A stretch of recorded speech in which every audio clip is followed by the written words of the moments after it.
On commence avec vous, professeur Combes, si vous le voulez bien.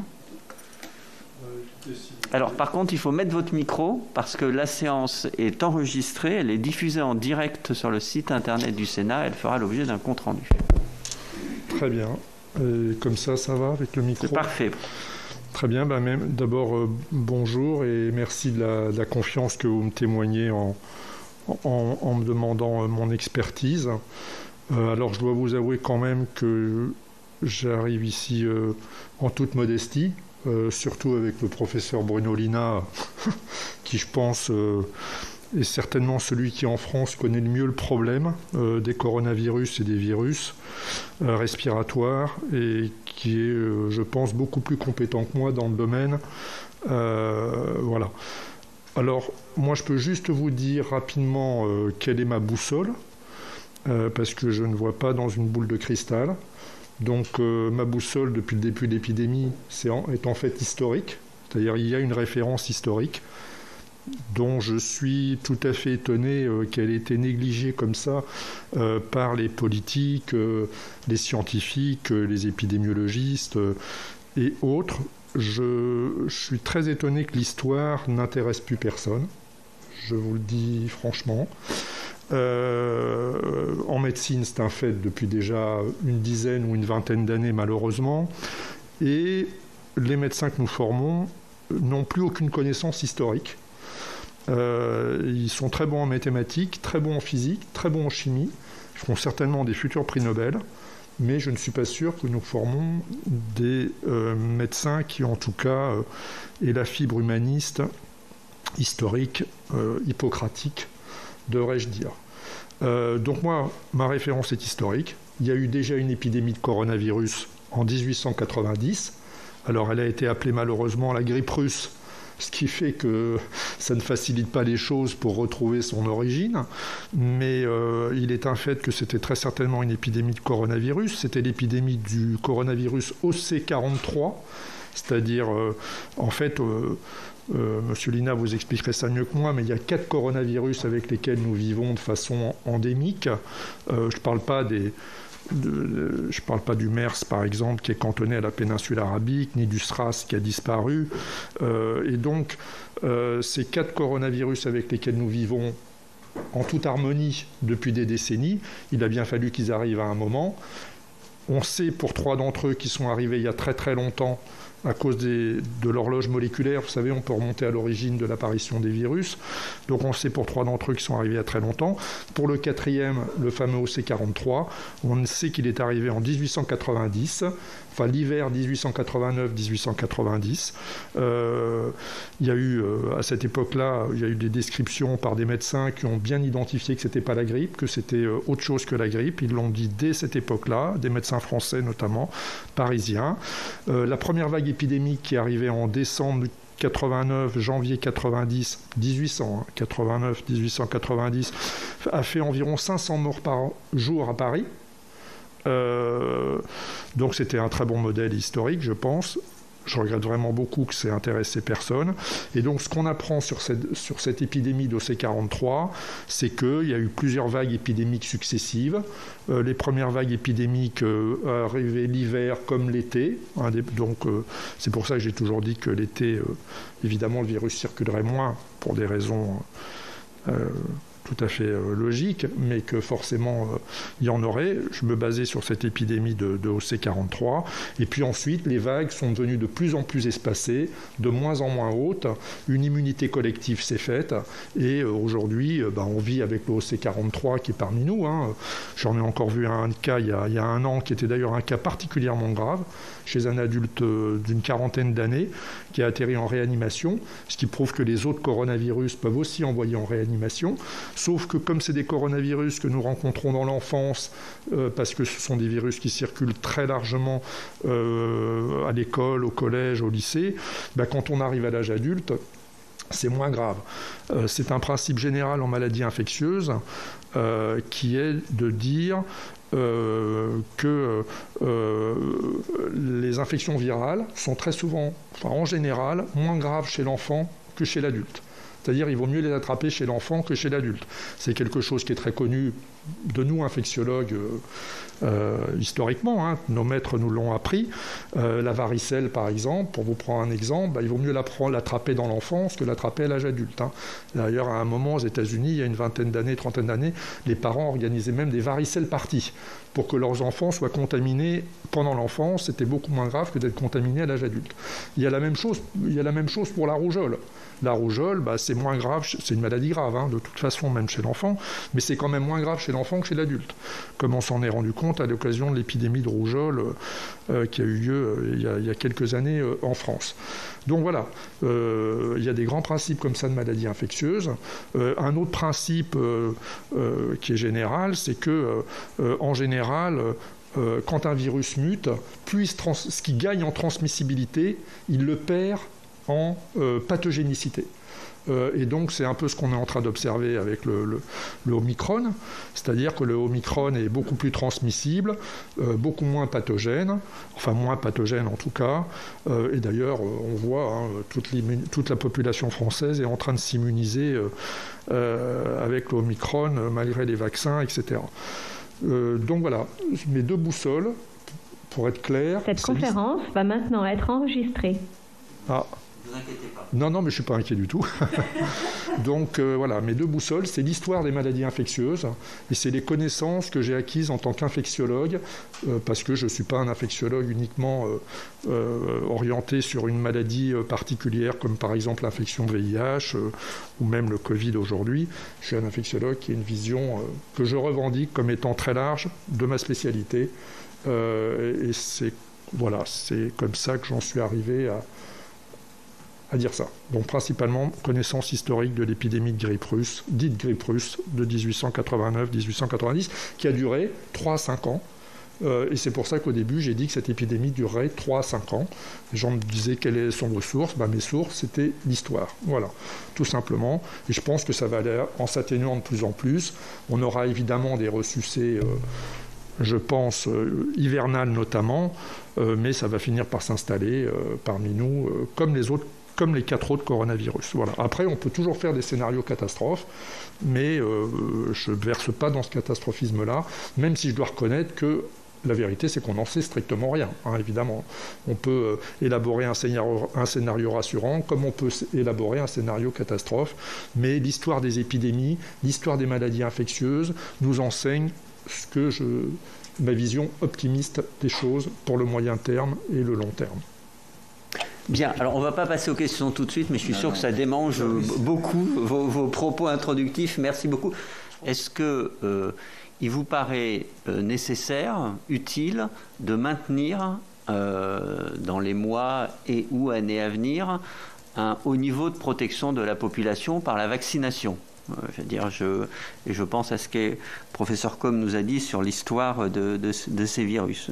Parce qu'on doit répondre à cette question, en tout cas. Et la deuxième, en complément à ce que vous avez dit, et Vittoria Coizza et le professeur Combe et le professeur Lina d'ailleurs, vous dites un des scénarios, c'est l'émergence d'un nouveau variant. Le professeur Combe nous dit, mais l'histoire des virus, c'est que quand un virus gagne en transmissibilité, il est moins dangereux. Donc, question, si un nouveau variant encore moins dangereux qu'Omicron apparaît, on va tous convenir que ce n'est pas un drame pour nos sociétés. Voilà, et que ça va pas. Bon. Mais est-ce qu'il y a l'hypothèse d'un nouveau variant qui soit moins transmissible et qui soit plus dangereux ? Est-ce que cette hypothèse, évidemment, vous n'avez pas de boule de cristal, on l'a bien entendu, mais c'est une hypothèse d'école, on va dire, ou est-ce que, quelle probabilité vous lui voyez de survenir, puisque c'est évidemment une hypothèse qui nous préoccuperait. Professeur Combe ? Alors, il y a beaucoup de questions, et ça couvre un très grand sujet. Alors, il y a 2 principes généraux en maladies infectieuses que j'ai aussi oublié de vous donner tout à l'heure, mais pour vous aider à répondre et à y voir plus clair. Je pense que dans une infection émergente, on ne peut pas s'appuyer sur la science, parce que par définition, la science, elle est devant nous, quoi, si vous voulez. Et beaucoup des choses qui ont été dites s'avèrent un peu fausses. Vous l'avez remarqué, effectivement, on attribue au Covid des hospitalisations qui ne devraient pas être attribuées au Covid, puisque c'est des patients qui sont hospitalisés avec un Covid et non pas pour un Covid. C'est un exemple, mais il y en a plein d'autres, évidemment. Les deux principes sur lesquels je voulais vous dire, revenir, c'est premier principe, l'immunité naturelle est toujours meilleure que l'immunité vaccinale. Il n'y a quasiment pas d'exception en matière de vaccinologie, sauf la vaccination papillomavirus. Oui, mais on ne va pas revenir là-dessus, évidemment, elle a un prix. Mais en dehors de la vaccination papillomavirus, qui est meilleure que l'immunité naturelle, probablement, on n'est même pas sûr, mais on va dire, toutes les autres infections, que ce soit la rougeole, la fièvre jaune, etc., l'immunité naturelle est meilleure que l'immunité vaccinale. Donc, si on applique ça au Covid, ce principe de base des maladies infectieuses, si on l'applique au Covid, et notamment c'est valable pour les enfants, il vaut mieux être infecté naturellement que être vacciné, parce que l'immunité vaccinale sera éphémère, alors que l'immunité naturelle, elle sera avec le Covid éphémère, mais elle sera meilleure que l'immunité vaccinale. Et ça a été montré. Ça a été montré par les Américains, l'étude de Californie, plus d'1 million de personnes, l'immunité naturelle est meilleure. Ça, ce sont des données anciennes, mais pour les responsables politiques, la question est quand même celle, je tiens à le souligner, je n'en remets pas du tout en cause l'évidence que vous rappelez, c'est que l'immunité naturelle a un prix. En termes de conséquences pour les personnes infectées. Voilà. Donc j'allais en venir à ça, effectivement, et pour illustrer les propos de M. Carucci. La population française a tout simplement pris en compte que Omicron était moins grave que Delta. C'est tout. C'est aussi simple que ça. Parce que moi aussi, mon centre de vaccination à l'Hôtel-Dieu, puisque je suis maintenant à l'Hôtel-Dieu, je ne suis plus à la Pitié-Salpêtrière, il n'y a personne. Personne. Et en fait, pourquoi il n'y a personne ? Mais les gens ne sont pas fous. Ils ont tous attrapé le coronavirus au mois de janvier et au mois de décembre. Ils ne vont pas en plus se vacciner alors qu'ils ont tous attrapé le coronavirus. Et moi, je m'étais exprimé très clairement là-dessus. J'avais dit que le pass vaccinal, je suis désolé mais la lecture est politique. Vous ne voulez pas qu'on parle de politique, ok, même si je pense que c'est un lieu où on doit un peu parler de politique, mais je pense que c'est politique, et c'est ce que j'avais dit. Le pass vaccinal ne servait strictement à rien. En plus, vacciner une population, enfin quand je dis strictement à rien, j'exagère, parce que bien évidemment, il fallait vacciner les personnes à risque. Mais dans la population générale, ça ne servait à rien. D'abord, ça n'empêchait pas la circulation du virus, et surtout, les gens n'y comprennent plus rien. Parce que vous leur dites, il faut vous vacciner, en même temps, tout le monde a chopé le coronavirus. Toutes nos familles autour de nous, tout le monde est malade. Tous nos enfants ont été malades, tous nos petits-enfants ont été malades, enfin, tout le monde a été malade. Donc, et pas très malade. Je sais bien qu'il y a certaines minorités, certaines personnes à risque sont malades, mais voilà. Donc, globalement, ça n'incite pas les gens à se vacciner. Et de toute façon, se vacciner contre une maladie infectieuse qui est en cours chez un individu, je vous dis, je ne sais pas ce qu'on fait. En termes infectiologiques, je suis quand même professeur de maladies infectieuses, j'ai 40 ans d'expérience des maladies infectieuses, donc je suis désolé, et je pense avoir une culture générale des maladies infectieuses, je n'ai jamais vu ça. Vacciner des gens contre une maladie qui est en cours chez eux. Qui a dit que ça ne pouvait pas déclencher une réponse immunitaire inappropriée ? Personne, on n'en sait strictement rien. Ça n'a jamais été fait dans l'histoire de la médecine. Donc voilà, ça c'est un principe de base. Après, pour répondre au député Arnaud, au sénateur, excusez-moi, oui, je pense qu'il faut revoir, il y a un gros problème dans la formation des médecins, tout à fait. On ne forme plus des humanistes, ce qui est une véritable catastrophe pour ce métier. On forme des scientifiques. Or, la médecine, contrairement à ce que beaucoup croient, n'est absolument pas une science. La médecine est un art qui se sert de la science et de la technique. Je ne nie pas du tout l'importance de la science et de la technique dans notre art. Mais avant tout, c'est un art. Nous sommes tous différents. Nous devons tous être approchés de manière différente. Vous verrez que demain, l'évolution, ça sera la médecine personnalisée. C'est-à-dire qu'on aura une médecine à la carte. Alors qu'aujourd'hui, on nous raconte exactement le contraire, on nous raconte qu'on est tous pareils, ou presque. Donc, voilà, il y a toutes ces choses à revoir, et effectivement, je pense que c'est ce que j'ai écrit dans le livre sur la maladie de Lyme, j'espérais un jour être disons, cité pour mon livre sur la maladie de Lyme, qui je pense est très important parce que je discute du problème de la formation des médecins, qui pour moi est une véritable, est très inquiétante actuellement.